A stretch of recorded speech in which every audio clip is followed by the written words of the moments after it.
বাবা তোমার একবারে হলো না তুমি। কি হয়েছে রে গেদা? এ তো গরুর মতো চিল্লি বানছত কে? আব্বা আমি গুরু মত ছিলাম না, তে কি করবো? আমি তো কামেটা গড়ি হইছি, আমি পরীক্ষা এই প্লাস পাইছি। কোয়াস কি রে আব্বা জান, আমার তুই কথা বিশ্বাস হয় না। আব্বা বিশ্বাস না করে কি আছে, আমি সত্যি পরীক্ষা এই প্লাস পাইছি। কোয়াস কি বাজান তুই?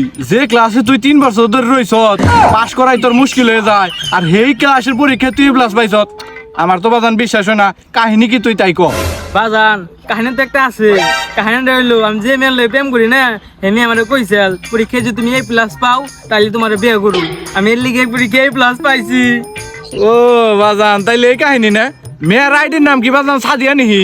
হ বাবা মেয়ের আদির নাম তো সাদিয়াই। বাবা দেখছো মেয়ে কত চালাক, আমারও তো পটাইছে আমারও তোমারও পটাইছে, যাতে বিয়েটা তাড়াতাড়ি হয়ে যায়। সুধীর পর আবার বিয়ে করার স্বপ্ন সুদায়। ওই সাদিয়া নামের ফ্যাকাইডিটা ওটা আমারই। তুই পরীক্ষা পাস করস না দেখে আমি তোর লগে এই চালছি। আমি বিশ্বাস করি না বাবা, আমি বিশ্বাস করি না, তুমি আমার বসে নিয়ে গেছো। বিশ্বাস করি না বাবা, আমি বিশ্বাস করি না। সুধীর বেটা বিশ্বাস তো দেয় না। আমি যদি এই চাল না চালতাম তুই আরো 5 বছরও বেটা পাস করা পারতি না। বিশ্বাস তো দেয় না।